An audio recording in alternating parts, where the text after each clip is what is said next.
তিন দফা দাবিতে প্রধান উপদেষ্টার কার্যালয়ের মূল ফটক অবরুদ্ধ করে রেখেছেন জুলাই আন্দোলনে আহতরা।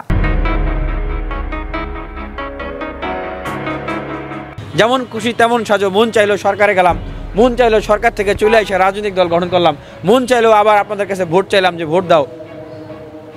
এইটা কেমন কথা? পথ ছাড়া কি কাজ করা যায় না? শিক্ষার্থীরা কি পথ দিয়ে তারপর দেশ স্বাধীন করতে নেমেছিল?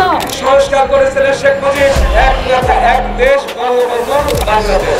এদিকে বৈষম্য বিরোধী ছাত্র আন্দোলনের সমন্বয়কদের নতুন দলের নাম ঘোষণার পরেই ছাত্র জনতা কেন এই সমন্বয়কদের উপর ক্ষিপ্ত চলেন ছাত্রদের মুখ থেকেই শুনে আসা যাক। আগে থেকে তাদের পরিকল্পনা ছিল যে তারা একটা নতুন রাজনৈতিক দল করবে, তাহলে কেন তারা এই অন্তর্বর্তীকালীন সরকারের অংশ হতে গেল? এটা কি এমন যে তারা সরকারের থেকে আগে দেখতে চাইছে বা সরকারের সুবিধাগুলো নিতে পারে কিনা দল গঠন করার? বা কারণ মানে একটা ভবিষ্যতে একটা কিংস পার্টির তকমা পাওয়ার সম্ভাবনা কিন্তু থেকে যায়। এই ব্যাপারে ভাইদের মন্তব্য। রাজনীতি করা লাগবে না বাংলাদেশে, যদি আপনারা বাংলাদেশের জনগণের পক্ষ না নিয়ে নিজের দলের কুকুরপন্থী কথা বলবেন। পথ ছাড়া কি কাজ করা যায় না? শিক্ষার্থীরা কি পথ দিয়ে তারপর দেশ স্বাধীন করতে নেমেছিল? শুধু তাই নয়, আওয়ামী লীগ আর নতুন দলের মধ্যে পার্থক্য কি, এই প্রশ্ন করেছেন গণ অধিকার পরিষদের নুরুল হক নূর। কিন্তু আমরা শেখ হাসিনাকে বলেছিলাম যে সরকারের থেকে দলীয় সরকার অধীনে শেখ হাসিনা নির্বাচন করতে চেয়েছিল, সেটি রুখে দেওয়ার জন্য আমরা আন্দোলন সংগ্রাম করেছিলাম। কারণ সরকারের থেকে সে নির্বাচন করলে তো নির্বাচনকে প্রভাবিত করবে। এখন এই সরকারের উপদেষ্টা থেকে যদি তারা দল গঠন করে তাহলে তো এইটা সরকারি দল হবে। তাহলে আওয়ামী লীগের মধ্যে এই সরকারি দলের মধ্যে পার্থক্যটা কোথায়?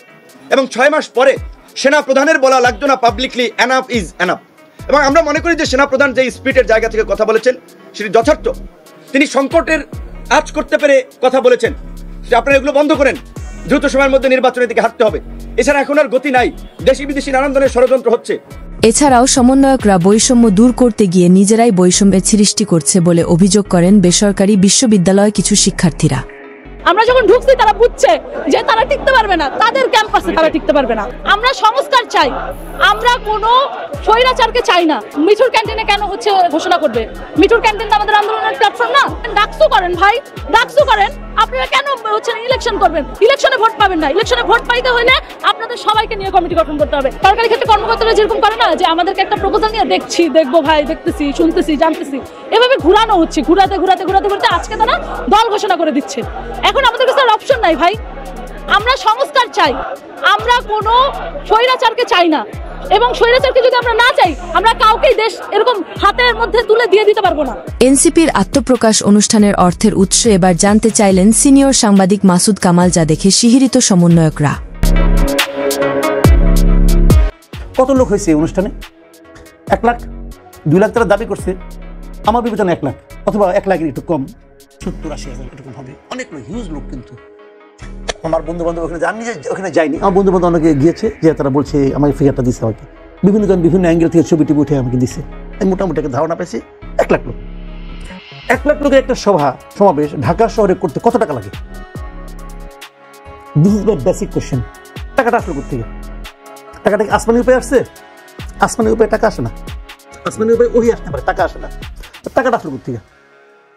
টাকাটা কেউ না কেউ তাকে দিয়েছে, এদেরকে দিয়েছে। কারা দিয়েছে?